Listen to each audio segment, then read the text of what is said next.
नमो बुद्धाय, नमो धर्माय, नमः सङ्घाय। आज म महायान पुस्तकको तेस्रो अध्यायको दोस्रो भाग प्रस्तुत गर्न गइरहेकी छु। महायानी ग्रन्थ। शाक्यमुनि बुद्धको महापरिनिर्वाण लगतै अर्हत भिक्षुहरूको भेलामा मौखिक रूपमा बुद्ध वचनहरू संग्रह भए र विनय पिटक र सूत्र पिटकको व्याख्या भयो।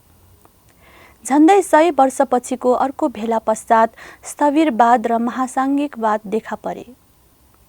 सम्राट अशोकको समय ईसापूर्व तेस्रो शताब्दीमा बौद्ध सङ्घका 18 निकायको विकास भइसकेको र भिक्षुहरूको भेला मार्फत अभिधर्म पिटकको समेत व्यवस्था भयो। यसरी त्रिपिटकको व्यवस्था भयो। सम्राट अशोकका भाइ भिक्षु महेन्द्र र छोरी भिक्षुनी सङ्घमित्राको श्रीलङ्कामा आगमनबाट श्रीलङ्कामा बौद्ध धर्मको विधिवत प्रवेश भयो। श्रीलङ्काका राजा भट्टगामिनीको पालामा पहिलोपल्ट त्रिपिटक पाली भाषामा लिपिबद्ध भएको मानिन्छ। सम्राट कनिष्कको पालामा सर्वास्तिवादको सङ्गायनले संस्कृत भाषामा सर्वास्तिवादको त्रिपिटक ताम्रपत्रहरूमा कुदाइएको थियो भनिन्छ, जुन कालान्तरमा चिनिया भाषामा अनुवाद भई सुरक्षित छन्, तर मूल संस्कृत ग्रन्थ हालसम्म पनि अप्राप्य नै छ।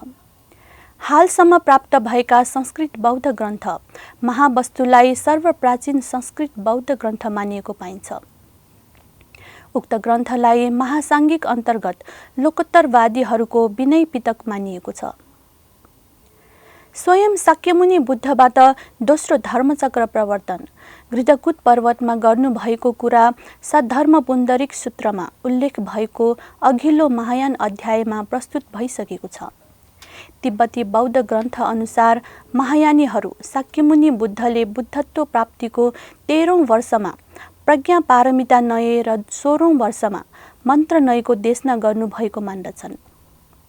उपरोक्त देशनालाई महायानीहरू क्रमशः दोस्रो र तेस्रो धर्मचक्र प्रवर्तन मान्दछन् भन्ने कुरा पनि माथि उल्लेख भइसकेको छ। महायान सूत्र नामले छुट्टै बौद्ध सूत्रहरू देखिए तापनि स्थविरवाद, महासाङ्घिक र सर्वास्तिवादीहरूको सङ्गायन र आआफ्नै त्रिपिटकको व्यवस्था भए जस्तै महायानीहरूको त्रिपिटकको वर्गीकरण भएको पाइएको छैन। तर पनि महायान सूत्रहरू संस्कृत भाषामा लिपिबद्ध भई विपुल मात्रामा अस्तित्वमा रहेको पाइन्छ।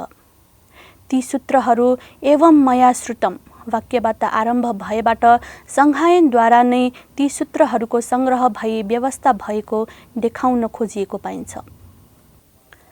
महायानी सूत्र ग्रन्थहरूमा भगवान बुद्ध जेतवन या घृतकुट पर्वतमा ध्यानमग्न भई विराजमान हुनुभएको, वरिपरि बोधिसत्व, भिक्षु, देवता, राजा र उपासकहरू बसेको दृश्यबाट आरम्भ हुन्छ।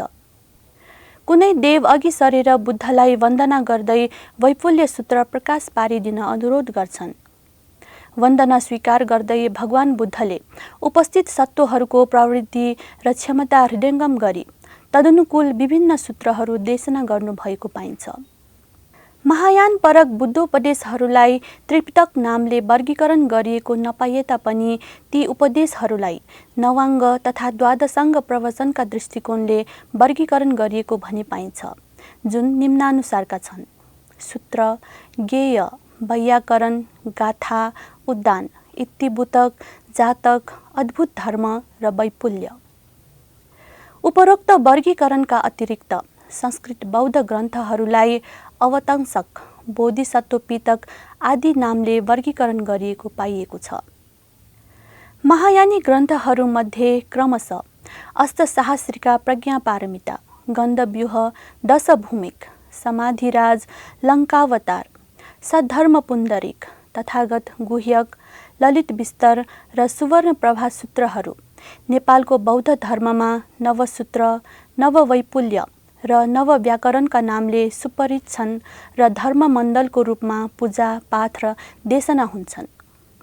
तसर्थ वर्तमान समयको प्राज्ञिक जगतमा यी ग्रन्थहरू नेपालको नवग्रन्थका रूपमा चिनिन्छन्। द्वादशाङ्ग प्रवचन अन्तर्गतका केही सूत्र ग्रन्थहरू अवतंसक बोधिसत्व पिटकमा पर्ने केही ग्रन्थहरूको संक्षिप्त परिचय यस प्रकार छ। प्रज्ञापारमिता सूत्र संस्कृत भाषामा प्रज्ञा पारमिता सूत्रका नाममा सानो कलेवरमा एकाक्षरी प्रज्ञा पारमिता, स्वल्पाक्षरी प्रज्ञा पारमितादेखि ठुलोमा सप्तसहस्रिका प्रज्ञा पारमितासम्म उपलब्ध छन्।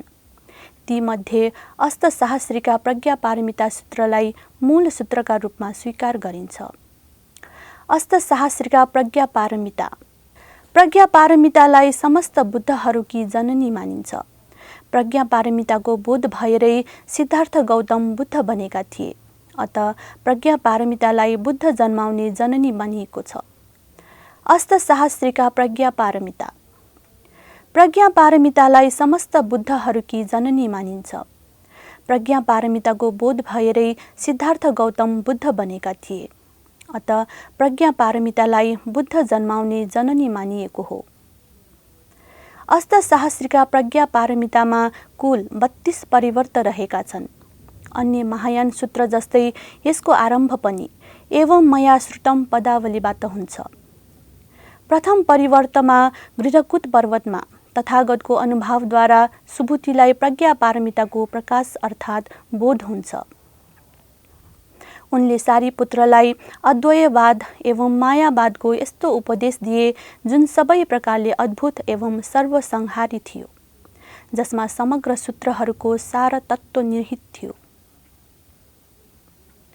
समग्र ग्रन्थमा सारीपुत्र र सुबुति बीच मार्मिक वार्तालाप उल्लेख भएको पाइन्छ, जसमा व्यावहारिक एवं पारमार्थिक सत्यको सँगसँगै समीक्षा गरिएको छ। बौद्ध धर्मका प्रख्यात शब्दहरू महायान, महासत्व, बोधिसत्व आदिको विविध अर्थ यो ग्रन्थमा विस्तारमा बताइएको छ। बोधिचर्या भनेको अद्वैय ज्ञानमा अवस्थित हुनु हो र प्रकृत अद्वैय ज्ञान नै प्रज्ञा हो। यो सिद्धान्तको प्रथमतः प्रतिपादन यही सूत्रमा गरिएको छ, जसलाई कालान्तरमा विविध आचार्यहरूले सुव्यवस्थित गरे।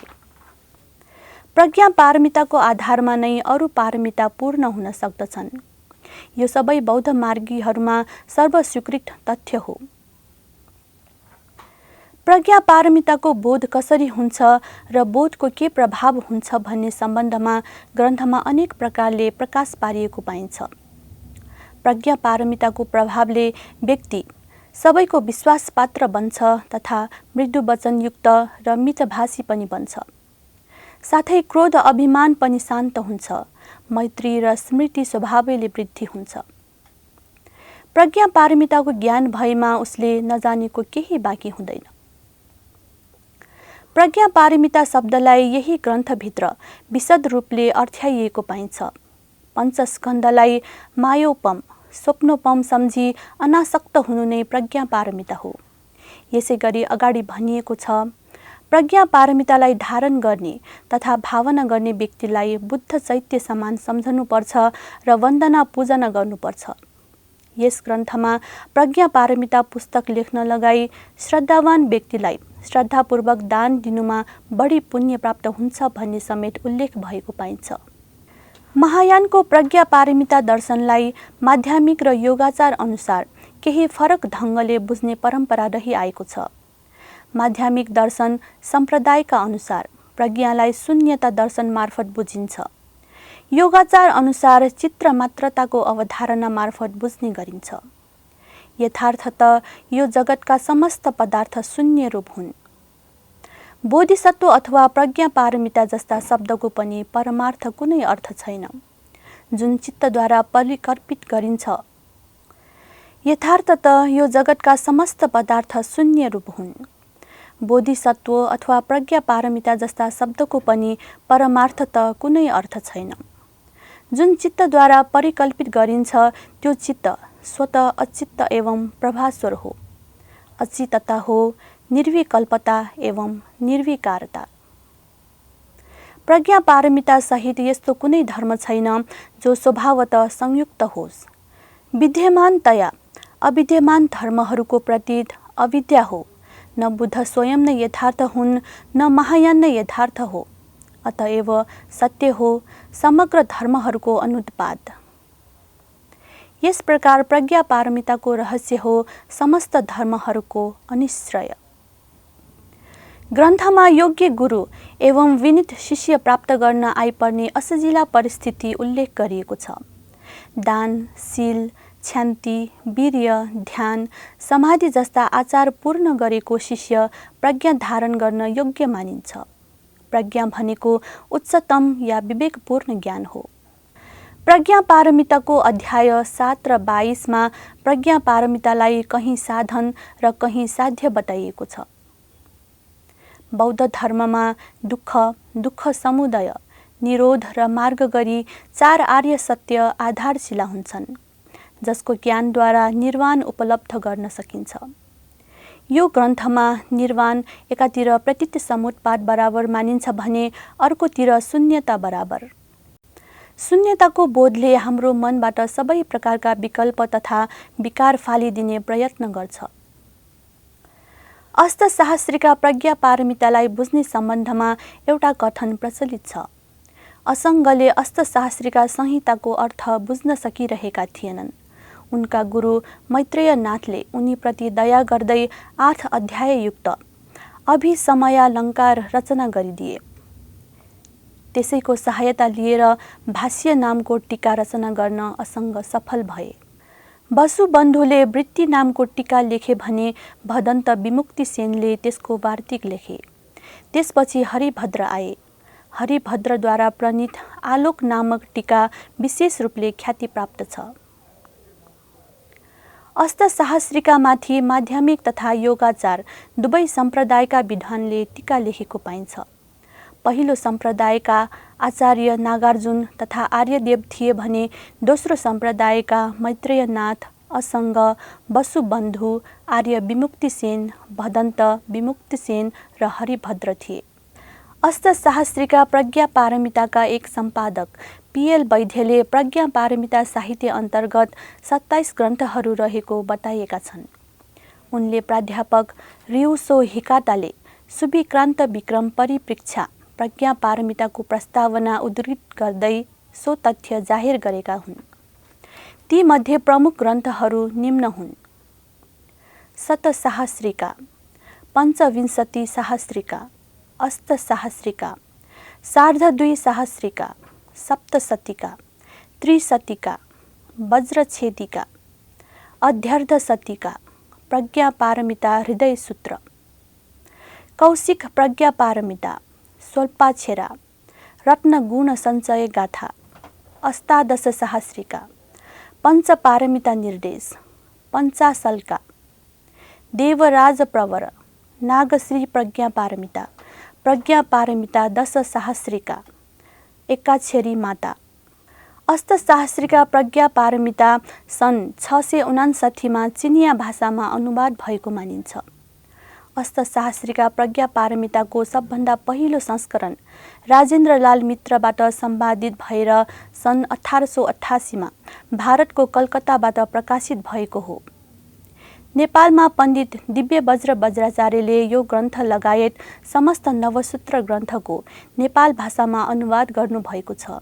उहाँले नै नवसूत्र सङ्ग्रह नामबाट सबै ग्रन्थको सार संक्षेप नेपाली भाषामा समेत लेखेर प्रकाशित गर्नुभएको थियो। ललित विस्तर सूत्र। ललित विस्तर सूत्रमा भगवान बुद्धको जीवन चरित्र पद्यात्मक एवं गद्यात्मक शैलीमा वर्णन गरिएको छ। कुल 27 परिवर्त भएको यो ग्रन्थलाई पवित्रतम महायान सूत्र मानिन्छ। ग्रन्थको गद्य लौकिक संस्कृत र पद्य लौकिक संस्कृत एवं प्राकृतको मिश्रण पाइन्छ। प्रकृत ग्रन्थारम्भमा जेतवनमा देवपुत्र, ईश्वर, महेश्वर सबैले आग्रह गरेपछि भगवानले ललित विस्तरको धर्मपर्याय व्याकरण गर्नुभएको बताइएको छ। सबैको आग्रह स्वीकार गर्दै भगवानले तुषित लोकबाट अवतरणदेखि सम्यक सम्बोधि हासिल हुँदासम्म तथा प्रथम धर्मचक्र प्रवर्तन गर्दाका कथा र क्रमशः समस्त बुद्ध चरित्र महापरिनिर्वाण बाहेक वर्णन गर्नुभएको पाइन्छ। गोविन्द चन्द्र पाण्डेले विविध स्रोत उल्लेख गर्दै ललित विस्तर मूलत सर्वास्तिवादीहरूको बुद्ध जीवनी थियो भनेका छन्। नेपालमा महायानी बौद्ध ग्रन्थका रूपमा अनुशीलन गरिँदै आएको छ, जुन मननीय छ। ग्रन्थको जन्म परिवर्तनमा लुम्बिनी वनमा नवजात बोधिसत्व जन्म हुँदाका कथा सुन्दर शैलीमा उल्लेख छ। म देवता र मनुष्यद्वारा पूजनीय रहनेछु। यी सङ्केत गर्न बोधिसत्व दक्षिण दिशातिर 7 पाइला, पश्चिम दिशातिर 7 पाइला हिँडे। 7औं पाइलामा स्थिर भएर सिंहनाद गर्दै आह्लादकारी वचन बोल्नुभयो। म लोकमा ज्येष्ठ हुँ, म लोकमा श्रेष्ठ हुँ। यो मेरो अन्तिम जन्म हो। जन्म, जरा, मृत्यु र दुःखलाई मैले अन्त गर्नेछु। सबै प्राणीहरूमा म अनुत्तर हुनेछु। यो बताउनका लागि बोधिसत्व उत्तर दिशातर्फ 7 पाइला हिँडे। यसै गरी अगाडिको वर्णनमा मार सेनालाई भगाउनेछु भन्ने सङ्केत गर्न बोधिसत्व तलतिर 7 पाइला हिँडे। नरकाग्निमा परेका प्राणीहरूलाई उद्धार गर्न धर्मको महावर्षा गर्नेछु। तब दुखी प्राणीहरूले सुखानुभूति गर्न पाउनेछन्। सबै प्राणी शिर उठाएर मलाई हेर्नेछन् भन्ने सङ्केत गर्न बोधिसत्व 7 पाइला मास्तिर हिँडे। बुद्धको जीवनका मुख्य घटना 4 निमित्त दर्शन, जसबाट बुद्धले बुढ्यौली, रोग, मृत्यु र प्रव्रज्यबारे थाहा पाए। महाभिनिष्क्रमण, बिम्बिसारसँग भेट, दुष्करचर्या, मार विजय, ज्ञान प्राप्ति एवं धर्मचक्र प्रवर्तन लगायत कथाको ललित विस्तरमा पाइने वर्णन पाली साहित्यभन्दा धेरै भिन्न छैनन्। रामशङ्कर त्रिपाठीका अनुसार ललित विस्तरमा पाइने बुद्धको गर्भ प्रवेश एवं जन्म कथा पाली ग्रन्थहरूमा वर्णित कथाभन्दा किञ्चित भिन्न पनि छ। बाँकी कथा वर्णन महावज्ञको कथासँग धेरै हदसम्म मिल्छ। बुद्ध जीवनीलाई 12 बुद्ध चरित्रका रूपमा विश्लेषण गरी हेर्ने महायानी बुझाइ हो। ललित विस्तरमा महापरिनिर्वाण बाहेक 11 बुद्ध चरित्र पाइन्छ। नेपालका 21औं शताब्दीका प्रसिद्ध बौद्ध धर्मगुरु वज्राचार्य बद्रीरत्नले ललित विस्तर महायान सूत्रमा वर्णित सूत्रबद्ध वृत्तान्तलाई शाक्यमुनि बुद्धको बुद्ध जीवनी कथाका रूपमा बुझ्नुभन्दा पनि बोधिसत्वले बुद्ध बन्नका लागि र बनिसकेपछि पनि अवलम्बन गर्नुपर्ने क्रमशः सूत्र, नियमचर्याका रूपमा बुझ्न जरुरी भएको बताउनुहुन्छ। मानव जातिको स्वाभाविक जीवनचरणहरूको गणना तथा वर्गीकरण मध्ये पहाड हिमालतिर चढेको 10 कर्मको अवधारणा हो। बोधिसत्वले बुद्ध बन्नका लागि 10 कर्म पनि पार गर्नुपर्ने तथा पार गरेको वृत्तान्त पनि ललित विस्तर सूत्रमा बुझ्न सकिन्छ। यो ग्रन्थ चिनिया भाषामा सन् 221, 263, 308, 420, 479 र सन् 683 मा अनुवाद भएको थियो। तिब्बती भाषामा यस ग्रन्थको अनुवाद उपलब्ध छ। तिब्बती भाषामा ग्रन्थ सम्पादन डाक्टर एस लेफमानले गरेका हुन्। लङ्कावतार सूत्र। यो महायान सूत्रको पूरा नाम सद्धर्म लङ्कावतार सूत्र हो। भगवान बुद्धले लङ्कामा सद्धर्मको दिव्य प्रकाश गर्नुभएका सुस्तु प्रसङ्गहरू यो ग्रन्थमा आउँछन्। योगाचार अर्थात् विज्ञानवादी सम्प्रदायका महत्त्वपूर्ण सिद्धान्तहरू यो ग्रन्थमा मौलिक रूपले प्रस्तुत गरिएको पाइन्छ। लङ्कावतार सूत्र कुल 10 परिवर्तमा रचिएको छ। यो ग्रन्थ लङ्काको मलय पर्वतमा लङ्काधिपति रावणको वन्दना र आग्रहलाई स्वीकार्दै भगवान बुद्धले उसलाई दिनुभएको सद्धर्मको उपदेशबाट आरम्भ हुन्छ। दोस्रो परिवर्तमा महामतीले बुद्धलाई सोधेका 100 प्रश्नहरू र बुद्धले दिनुभएका देशनाहरू छन्। यही अध्यायमा महामतीले आलय विज्ञान, मनोविज्ञान, शून्यता, चित्रमात्रता आदि सम्बन्धी प्रश्न गरेका छन्। तदनुसार बुद्धले दिनुभएका उपदेशहरू वर्णित छन्, जुन विषयवस्तुहरू कालान्तरमा विज्ञानवाद अर्थात् योगाचार दर्शनका मूल विषयवस्तु बन्न पुगे। तृतीय परिवर्तमा योगाचार दर्शनको मुख्य सिद्धान्त समेट्ने पद्य उल्लेख छ। दृश्यम न विद्यते बाह्यम, चित्तम चित्रम हि दृश्यते, देह भोग प्रतिष्ठानम चित्तमात्रम वदाम्यहम्। बाह्यार्थको निर्देश गर्दै यो पद्यले बाहिरी दृश्य अस्तित्ववान छैनन्, चित्त नै विचित्र रूपमा प्रकट हुन्छ। काय भोगादि सबै केवल चित्त मात्र हुन्। विज्ञानवादीको दृष्टिमा लङ्कावतार सूत्र उनीहरूको दर्शनको पोषक एक महत्त्वपूर्ण सूत्र हो। यसैको आधारमा बाह्यार्थको सत्ता निषेध गरेर विज्ञानको द्रव्य सत्ता एवं आलय विज्ञान आदिको सत्ता प्रतिपादन गर्छन्। अष्टम परिवर्तमा बुद्धले मांस भक्षण निषेध गर्दै मासु खान नहुने कारणहरू विविध तवरले बताउनु भएको छ। दशौं परिवर्तमा विज्ञानवादको थप चर्चाका साथसाथै बुद्धले गर्नुभएका अनेक भविष्यवाणीहरू समेटिएका छन्। लङ्कावतार सूत्र अनेकौं भाषामा अनुदित भइसकेको छ। चिनिया भाषामा सन् 443, 513, 700 र सन् 704 अनुवाद भएको थियो। तिब्बती अनुवाद पनि उपलब्ध रहेको छ। जापानको जैन सम्प्रदायले लङ्कावतार सूत्रलाई नै मुख्य ग्रन्थ मान्ने गर्दछ। यसरी महायान पुस्तकको तेस्रो अध्यायको दोस्रो भाग यही सकिन्छ। भवतु सब्बमङ्गलम्।